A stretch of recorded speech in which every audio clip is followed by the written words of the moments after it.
दोनों हाथ जोड़ लें, दोनों आंखें बंद।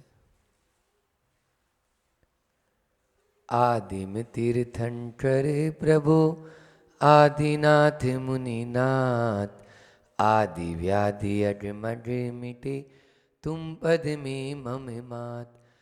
चरण शरण है आपके तारण तरण जिहाय, भवदधि तट तट ले चलो करुणा कर जिनेरा। बोली बावन गजा के बड़े बाबा आदिम तीर्थंकर आदिनाथ भगवान की, परम उपकारी संत शिरोमणि आचार्य गुरुवर विद्यासागर जी महामुनि राज की, पूज्य मुनि श्री 108 दुर्लभ सागर जी महाराज की।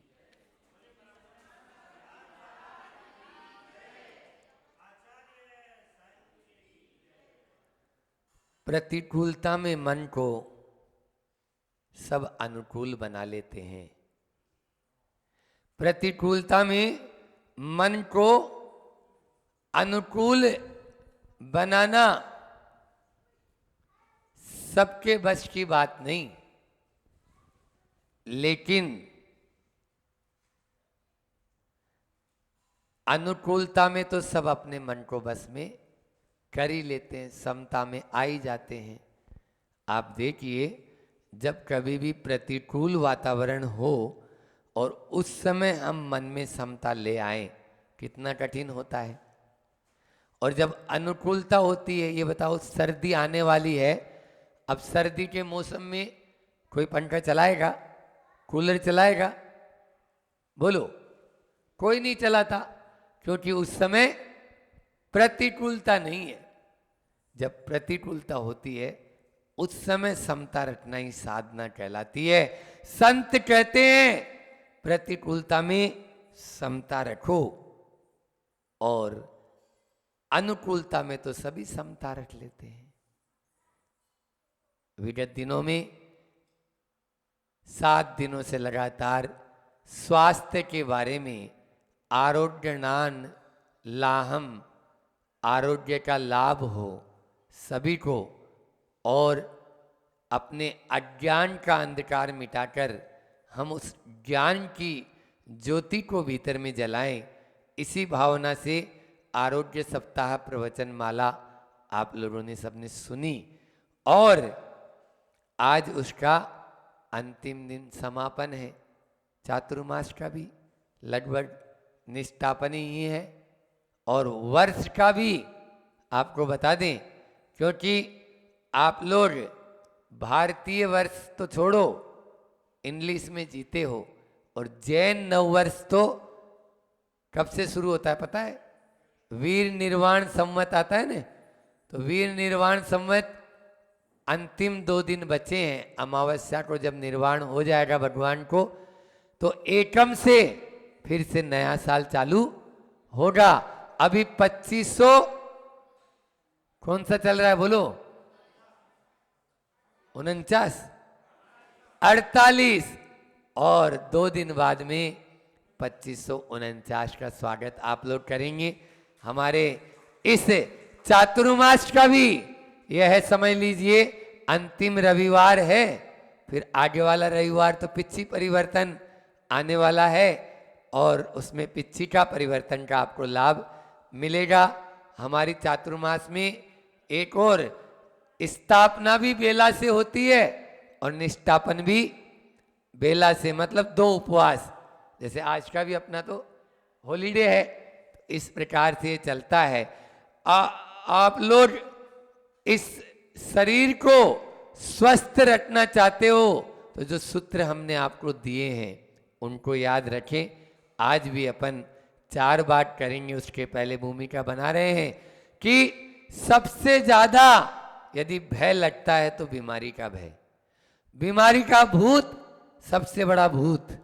और जैसे ही वो भूत आपको लगता है, तो सामने वाला डॉक्टर आपको जो बोलता है आप उसकी तरह गर्दन हिलाने लगते हैं।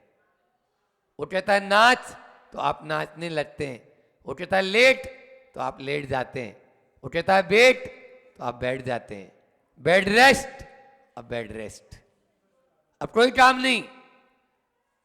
बेड रेस्ट का मतलब ही है बुरा रेस्ट। रेस्ट जो होता है वो बुरा है, वो वाला बेड रेस्ट बुरा है। पाँव में चोट लग गई, आप चलेंगे तो पाँव जाम नहीं होगा, और नहीं चलेंगे तो जाम ही हो जाएगा। नहीं, पहले घोड़ा जो होता है ना, या जानवर जो होता है, तो वो ज्यादा चलता है। क्यों? जाम नहीं हो जाए। जाम होने के बाद में उसको कौन सा अस्पताल मिलेगा, कौन से डॉक्टर मिलेंगे? कुछ नहीं मिलेगा। आप तो 70 तरह के डॉक्टर और पैसे के आधार पे सबको नचाएंगे आप तो ये चलता है।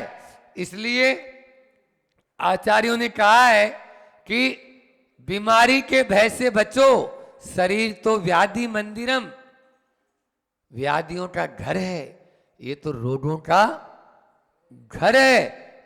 जितने रोमकूप हैं उतनी ही इसमें बीमारियां भी होती है।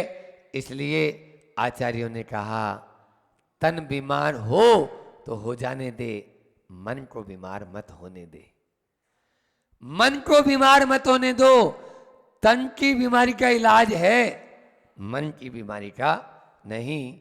4 बातें करते हैं अपन, थोड़े अल्प समय अपने पास में है, उसी में ही पहली बात है, जब भी आप बीमार होएं तो धीरज रखें, पेशेंस।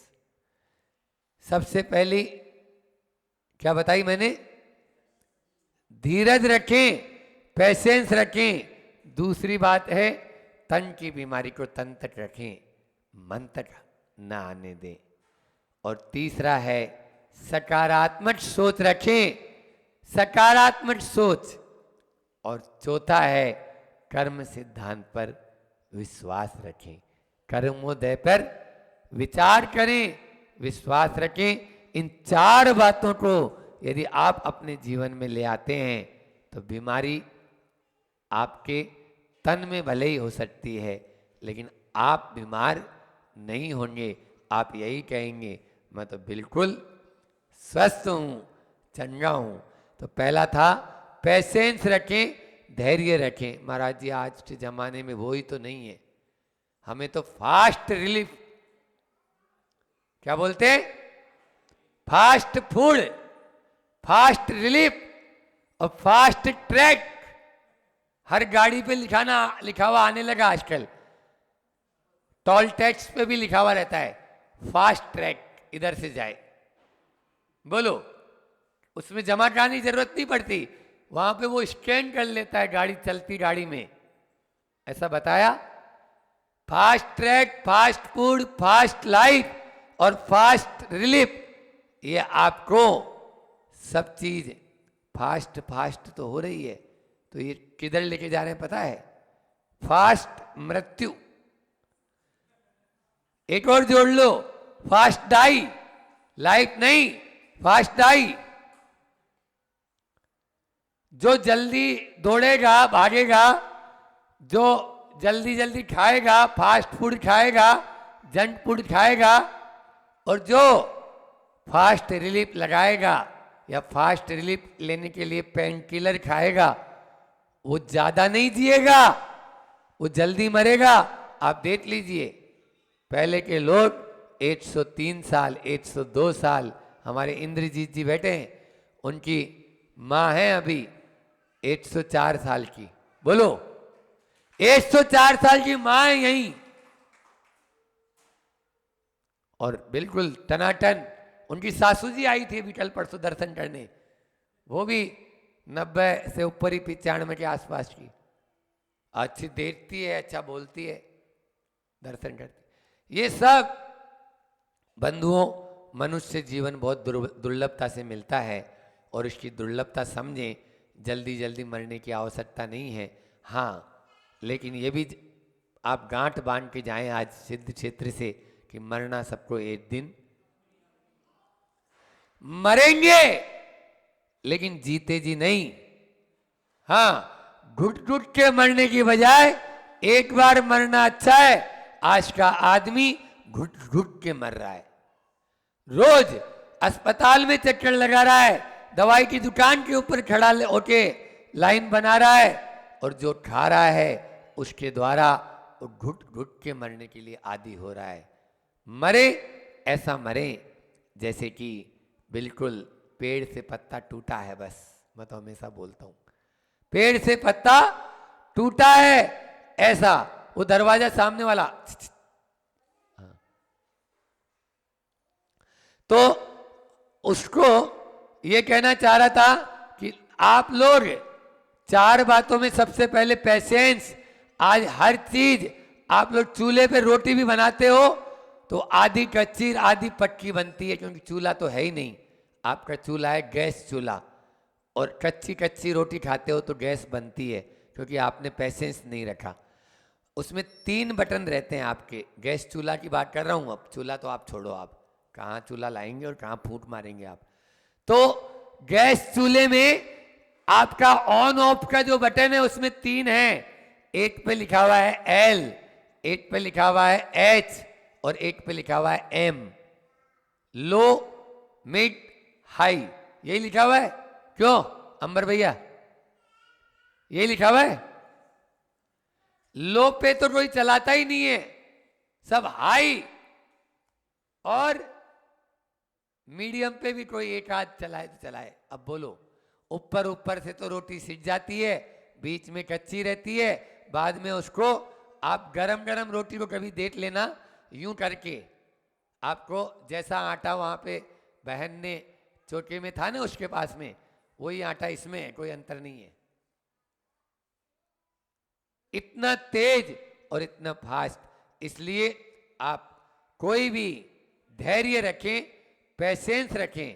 पेशेंस रखेंगे तो आपको बीमारी में, कोई तो कहता है कि एक दिन में आती नहीं और एक दिन में जाती नहीं, लेकिन आचार्य भटभुनिया मैं कहता हूं बीमारी आती है हाथी के पांव और जाती है चींटी के पांव। डॉक्टर जीवनलाल गांधी, जिन्होंने प्राकृतिक चिकित्सा का कोर्स हमने किया उनके पास में रह के, महावीर जी में, श्री महावीर जी में, तो उन्होंने डॉक्टरेट किया हमने। उस समय उन्होंने बताया ये लाइन कि बीमारी आती हाथी के पांव है और जाती चींटी के पांव है। एक्सीडेंट होता है, 1 सेकंड में पांव टूट जाता है, लेकिन अब सही होने में 12 महीने तो लगेंगे उसको, 6 महीने 12 महीने। 2 महीने में भले ही हड्डी जुड़ जाती है, लेकिन चलेगा तो वही उचट उचट के ही। समझ में आ रहा है? तो ये तो इसलिए पेशेंस रखें, धैर्य रखें। ध्यान रखना, पेशेंस, धैर्य वो ताकत है जो बड़ी से बड़ी बीमारी पे भी आपको काबू पाने पर आप रख सकते हैं। अन्यथा आपने एक मूवी देखी होगी आनंद, आनंद मूवी है ना, राजेश खन्ना और एक और एक्टर हैं, दोनों लंबे लंबे, अमिताभ बच्चन। और इनके माध्यम से आपने उस मूवी में देखा होगा कि उसको बीमारी हो जाती है तो वो एक ही बात बोलता है कि तन बीमार हुआ न, कल मरेंगे उसकी चिंता में आज आप क्यों अपने आज को खराब कर रहे हो। बोलो, कोई यदि घोषणा हो जाए कि 1 महीने बाद में मृत्यु होना है, वो आज से ही भोजन छोड़ देगा। क्यों? अब 1 महीने बाद मरना है ना, खा ही नहीं पाएगा। ये क्या है? ये आपने तन की बीमारी को, दूसरा मैंने जो बताया था, मन पर हावी कर दिया आपने। अपनी तन की बीमारी को मन पर हावी मत रखें। और पेशेंस के लिए दूसरी बात बोल रहा हूं, आज आप आए हैं तो एक दवाई देता हूं, और वो फास्ट रिलीफ नहीं, उस फास्ट रिलीफ का भी पिताजी है। बोलो, चाहते हो? सब चाहते हो? वो टैबलेट चाहते हो ना? तो वो टैबलेट आपको दे देता हूं, संतोष बटी खाइए और तुरंत आराम पाइए। बाजार की दवाई लाने में तो टाइम लगेगा, फास्ट रिलीफ लगाने में भी टाइम लगेगा, लेकिन संतोष बटी यदि आपके मन में आ गई, पेशेंस आपने रख लिया और आपने नहीं, ये तो तन में बीमारी है, कोई बात नहीं, छोड़ दो इसको। तो युद्ध स्थल में जाते थे पहले तो इधर से कट जाते थे, इधर से कट जाते थे, इधर से कट जाते थे, लेकिन उनको कोई फर्क नहीं पड़ता था।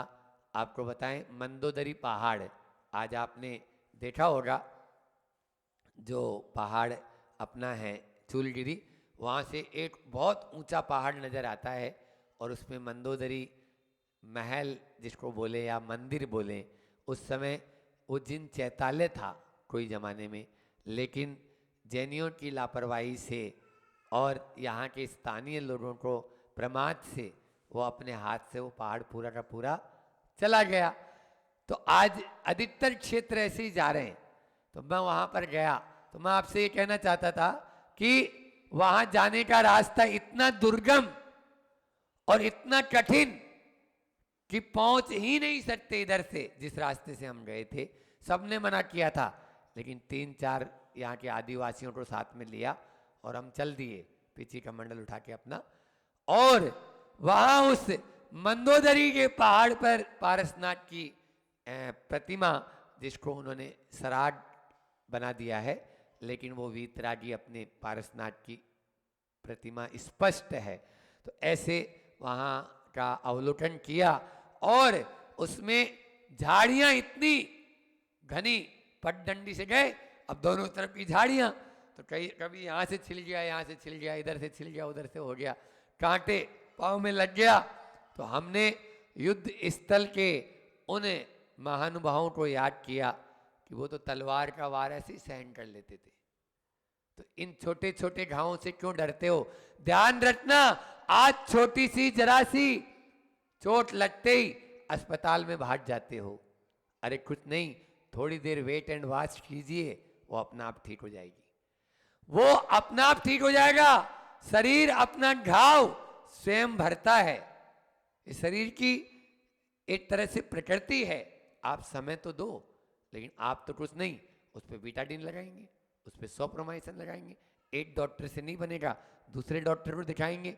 दिन में सुबह दूसरे डॉक्टर को, दोपहर में दूसरा डॉक्टर, शाम को तीसरा ही डॉक्टर बदल देते हो। अरे नहीं, मुझे तो छींके बंद ही नहीं हो रही है, क्या करूं? बिल्कुल आपके जैसे वो चक्रवर्ती होता है ना, उसके यहाँ 365 वैद्य होते हैं और आपके तो 365 से भी ज़्यादा है, 365 से भी ज़्यादा है। अभी बाहर में यदि कोई 10 डॉक्टर आ जाएं और बोले फ्री में कोई भी दिखाना चाहे तो चले जाएं, तो आप उसको भी दिखाएंगे, उसको भी दिखाएंगे, उसको भी। आयुर्वेद शिविर लगा था ना, बोलो कितने डॉक्टर हैं आपके? चक्रवर्ती से भी बढ़कर हो। मुझे तो लगता है वाह, आजकल के जैनी लोग चक्रवर्ती से ज़्यादा वैद्य रखते हैं, डॉक्टर रखते हैं अपने पास में। लेकिन ये आपके लिए पेशेंस नहीं है। आप तन की बीमारी को मन पर हावी कर लियो। तीसरा है सकारात्मक सोचें। तीसरा क्या है? सकारात्मक सोचें। सकारात्मक सोचेंगे, बड़ी से बड़ी बीमारी भी बहुत छोटी नजर आएगी, और नकारात्मक सोचेंगे तो छोटी से छोटी बीमारी भी बहुत बड़ी नजर आएगी। अरे ये क्या हो गया? कल शाम को जो भट्टामर की आनंद यात्रा चलती है, उसमें संस्मरण सुनाता हूँ, तो आचार्य श्री जी का संस्मरण सुनाया था बचपन का कि आर पार वो लोहे का टुकड़ा हो गया, लेकिन विद्याधर को कोई फर्क नहीं। अरे ठीक है, ठीक हो जाएगा। माँ घबरा रही है और मित्र मंडली तो बिल्कुल ही। अब ये कैसे बड़ी मुश्किल से उस टुकड़े को बाहर निकाला, लोहे के टुकड़े को, अंदर आर पार हो गया पांव में। बोलो 2 साल लगे सही रूप से चलने में, लेकिन विद्याधर थोड़ी भी चेहरे पर शिकन नहीं आई कि कोई टेंशन आया हो। इसलिए हमेशा सकारात्मक सोचें। बंधुओं, आज जो वातावरण है, आपको चाहे डॉक्टरों का हो, चाहे नर्सेज हो, चाहे आपके पड़ोसी हो, और चाहे आपके घर वाले हों, सब आपको डिप्रेस करने में लगते हैं। आप देखो, थोड़ा सा भी कुछ होएगा, अरे रे ये क्या हो गया, ऐसा हो गया, वैसा हो गया, अरे आप कैसे करेंगे? आपकी पत्नी भी होगी तो वो भी आपको डिप्रेस में ला देगी। समझ में आ रहा है? और मजबूत बन जाएंगे, नहीं कुछ भी नहीं हो सकता, मुझे कुछ हो नहीं सकता। रानी लक्ष्मीबाई बोलती थी, चला गोली, तेरे में हिम्मत है तो तू मुझे मार नहीं सकता। अरे गोली चला के, और कई बार ऐसा हुआ, अंग्रेजों ने गोली चलाई और कारतूस उसी में फट गया, रिवॉल्वर में। बोलो, उसकी छाती तक नहीं आ पाया, क्यों? विल पावर इतना स्ट्रॉन्ग था आपके ह्यूमैनिटी पावर को भी बढ़ाने में। एक यानी जो है ना सहायक होता है। आप अपनी रोग प्रतिरोधक क्षमता बढ़ाना चाहते हो तो सबसे पहले विल पावर को बढ़ाओ। विल पावर मजबूत, आपकी रोग प्रतिरोधक क्षमता भी मजबूत। अन्यथा ह्यूमैनिटी पावर तो बढ़ेगी नहीं, क्योंकि आपका विल पावर ही कमजोर है। दूसरा आपको नहीं मार रहा, आप स्वयं मर रहे हैं। इस प्रकार से वह, और फिर देखो, और रानी लक्ष्मीबाई शुद्ध समय सार की गाथा बोलती थी। समय सार, तू यदि गोली चला भी देगा और मैं मर भी जाऊंगी तो तूने मुझे कहां मारा, मेरे शरीर को मारा। शरीर का नाम लक्ष्मीबाई नहीं है, आत्मा है, वो लक्ष्मीबाई है। समझ में आया? वो सीधा सीधा बोलती थी, मैं मर जाऊंगी तो एक नहीं सैकड़ों लक्ष्मीबाई और भी पैदा हो जाएगी, तो मुझे कहां मार रहा है। इस प्रकार से वह कहती थी। तो सकारात्मक सोचेंगे तो निश्चित रूप से आप बीमारी पर काबू ले लेंगे। और चौथा है कर्मोदय पर विश्वास रखें। अंतिम, आपने देखा होगा पुण्य और पाप पर जो विश्वास रखता है, श्रीपाल कोड़ी था, कुष्ठ था उनको, लेकिन पुण्य का उदय आया तो कंचन काया वाला हो गया। और सनक कुमार चक्रवर्ती कंचन काया वाला था, चक्रवर्ती था, लेकिन पाप का उदय आया तो पल भर में कोड़ी हो गया। बोलो, एक मिनट में कंचन से कोड़ी, और कोड़ी जो था वो कंचन वर्णी हो गया। ये किसका खेल है? ये पाप और पुण्य का खेल है। और हमें आपका किया हुआ मुझे फल नहीं देगा और मेरा किया हुआ आपको फल नहीं देगा। इस पर दृढ़ श्रद्धान रखें तो फिर महाराज जी फिर औषधि लेने की जरूरत ही नहीं। आपने तो आज बहुत अच्छे सूत्र बता दिए कि तन की बीमारी को मन पर हावी मत होने दो, सकारात्मक सोचेंगे और संतोष बटी खाएंगे, तो फिर काय के लिए हम दवाई लें? बोलो, फिर दवाई का क्या रोल? सुनो ध्यान से, बहुत अच्छी बात बोल रहा हूं कि इतनी देर खराब नहीं बोल रहा था, नहीं तो आप लोग समझो कि महाराज जी ने बोला कि अच्छी बात बोल रहा हूं तो क्या अभी तक खराब बोल रहा था। ऐसा भी कई बार आदमी लगा लेता है, तो वो नहीं लगाना है अपन को। समझ में आई? यहां पर कुछ विशेष बात है ये कि औषधि का या वैद्य का या पथ्य का हमारे साथ में क्या संबंध? ठीक है, यही प्रश्न है अपना।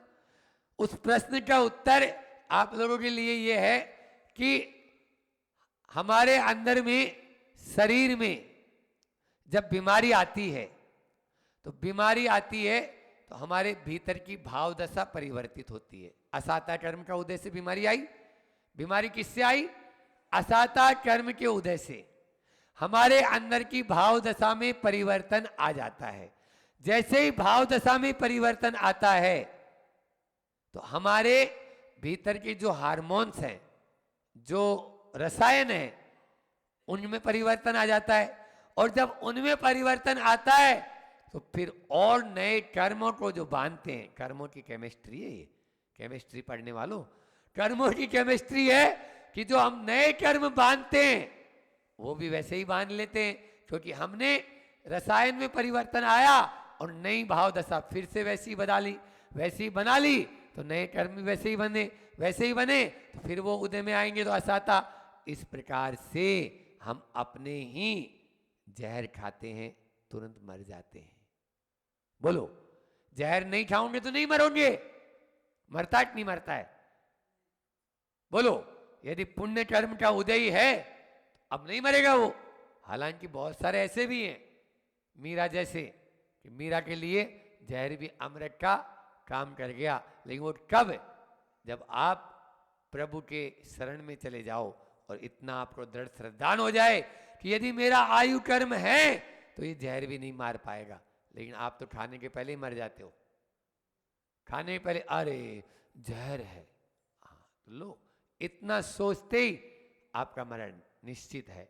हमारे मन में वो हावी हो जाता है। तो इस प्रकार से ये मैंने कर्मों का जो चक्र था या कर्मों की जो केमिस्ट्री थी, इसके माध्यम से औषधि अपना काम करती है। तो मैं आज आपसे मैं ये कहना चाहूंगा कि आप सबसे पहले तो बीमार हुए ही नहीं।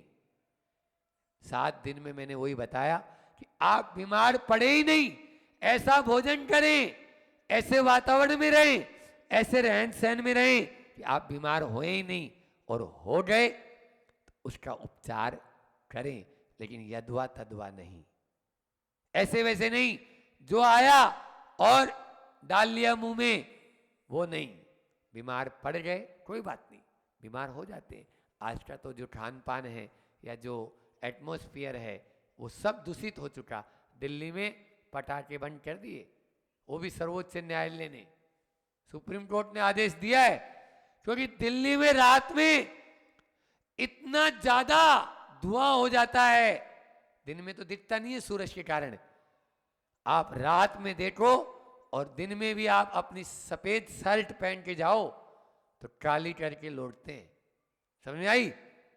इसलिए सर्वोच्च न्यायालय ने यह आदेश दे दिया कि दिल्ली सरकार ने, मैं तो कहता हूं देश के प्रत्येक व्यक्ति को पटाखा किसी को फोड़ना ही नहीं। पटाखा फोड़ना मतलब महा अपराध, महापाप करना, महाहिंसा करना। इसलिए यहां बैठे हुए भी सबसे कहना चाहूंगा, इस दिवाली पटाखा मुक्त दिवाली, कोई पटाखा नहीं।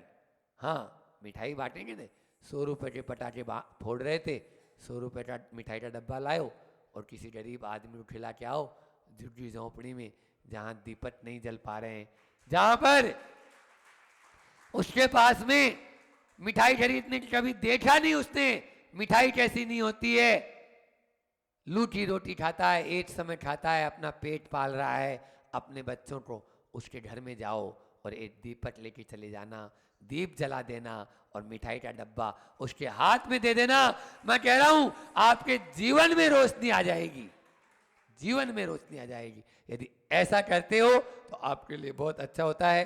अपना समय पूर्ण हो रहा है, इसलिए एक हाई को लेके अपनी वाणी को विराम करूंगा और आचार्य श्री जी के वही 3 चीज और दे देते हैं जल्दी में, कि एक है वहीं से अभी अलसी, तिखुर और लौकी, ये 3 चीज आचार्य श्री जी बहुत पसंद करते हैं। अलसी सब बीमारियों का इलाज, अलसी अलसी। तिखुर एक हल्दी की तरह गांठ होती है, पाउडर आता है उसका, वो मतलब अरारोट की तरह हो जाता है बारीक, उसकी लपसी खाएं, पित्त में बहुत काम करती है। पित्त होए किसी को, पित्त जो होता ही है, सबका माइंड गर्म ही रहता है, क्योंकि वो पित्त उछलता है और चित्त भड़क जाता है। पित्त उछाला मारते हैं और माइंड खराब उसका। समझ में आ रहा है? आचार्य श्री जी का जो हाइकू बोल रहा था वो इसी के ऊपर है कि निमित्त मिले 5 अक्षर, निमित्त मिले, पित्त उछले भले ही, लेकिन चित्त शांत हो, स्वस्थ हो। बस चित्त को शांत रखना है, फिर पित्त उछलेगा तो भी आपका कुछ बिगाड़ नहीं कर सकता है। और तीसरा मैंने बताया, मोक्ष मार्ग की सबसे अच्छी सहायक, जो तीनों लोकों में कहीं पे भी मिल जाए, इसीलिए तो उसका नाम है लौकी। 3 लोकों में कहीं पे भी जाओ, लौकी खाओ और स्वस्थ रहो। कैसा भी बुखार आए, कैसा भी कोलेस्ट्रॉल बढ़ जाए, डायबिटीज हो जाए, बीपी बढ़ जाए, बीपी को नॉर्मल कर ले, आपको रक्त की शुद्धि कर दे, वो है लौकी। आचार्य श्री जी ने इनके माध्यम से बहुत सारे लोगों को स्वस्थ किया है। आप लोगों के जीवन में भी स्वस्थता आए, इसी भावना के साथ में बोलिए अहिंसा परमो धर्म की। आचार्य गुरुवर विद्यासागर जी महामुनि राज की।